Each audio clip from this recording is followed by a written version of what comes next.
Hi there, viewers. Thank you for watching my views and news. Two new stories. I'm traveling, but I'll stay in touch with you, keep you updated. Three new stories. The first one is about Gedu Andargachew Amhara leader who fled Ethiopia uh, a few months ago. He has held some key meetings in the US and he has delivered some messages to US government officials, including US ambassador reported. Secondly, was second story is about Sudan, where we know that RSF and military have been fighting for around a year now. No direct meeting between Al Burhan and Hamdan Dagalo. It seems the two have agreed to meet. Thirdly, Djibouti, Ethiopia has sent a senior delegation to Djibouti, led by Tat Selassie, foreign minister. A few days ago, Djibouti sent a special message to Ethiopia. Ismail Omar, the president of Djibouti, sent this special message to Ethiopian PM Abiy. After that, PM Abiy sent this senior delegation to Djibouti. What is the message being sent from Ethiopia to Djibouti through this delegation? Let's start with first story from Ethiopia about Gedu Andargachew Amhara leader, Prosperity Party leader, but around 2 years, the man has been uh, not on good terms with Prosperity Party, with senior PP leaders and the Prime Minister, the chairman of the Prosperity Party. He served in some senior positions in Amhara region, but he's the one who opposed the imposition of state of emergency in the Amhara region last year. He delivered a speech in the parliament.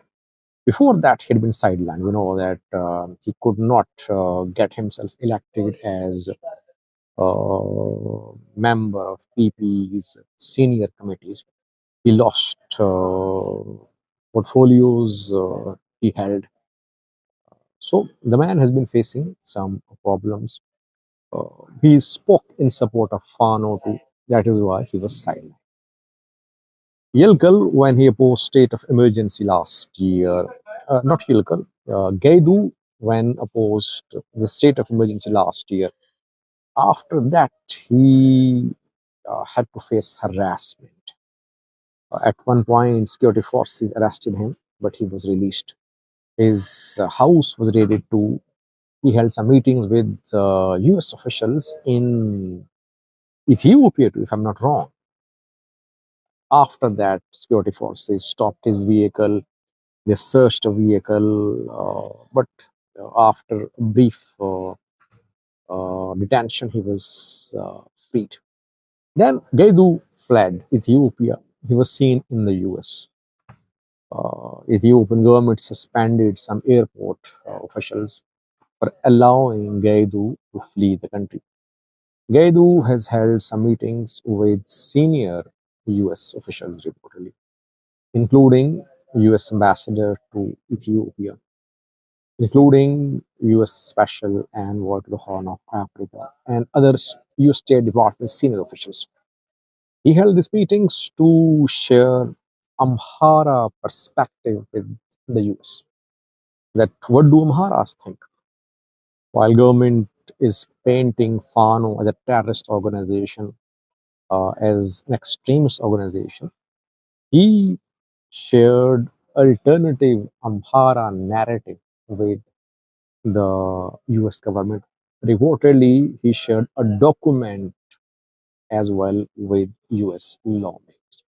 A few days ago, we saw other Amhara diaspora community members holding meetings with US officials, like US ambassador to Ethiopia. I think my camera was there too.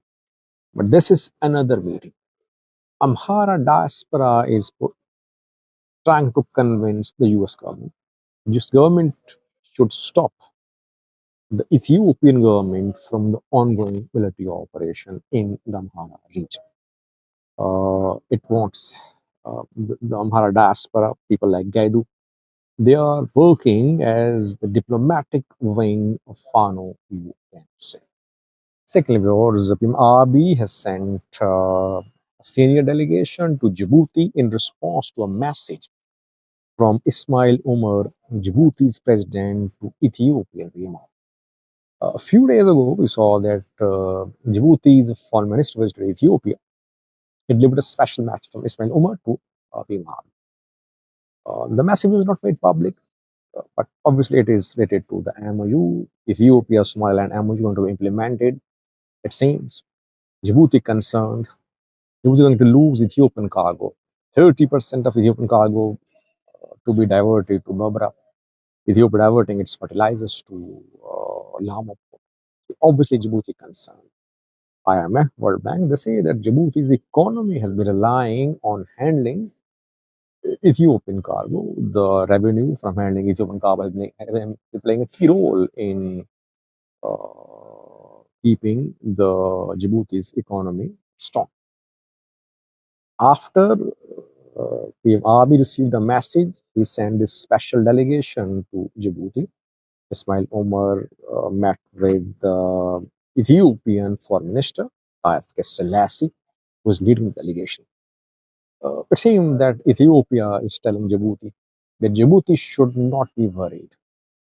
Ethiopia is not completely uh, diverting its cargo from Djibouti to Somaliland or to some other countries. Ethiopia will continue using Djibouti ports, but it won't be just relying on Djibouti ports only. That is what the message reportedly is, which is being sent by Ethiopia to Djibouti. Secondly, if Djibouti wants to have all the Ethiopian cargo, Ethiopia wants some sort of deal, a lease agreement. Even the lease agreement won't satisfy Ethiopia. Ethiopia wants to use more than one port. That's clear. The decision has been made. Last year, it was made that no matter what happens, Ethiopia must use more than one port. Let's see. I think Djibouti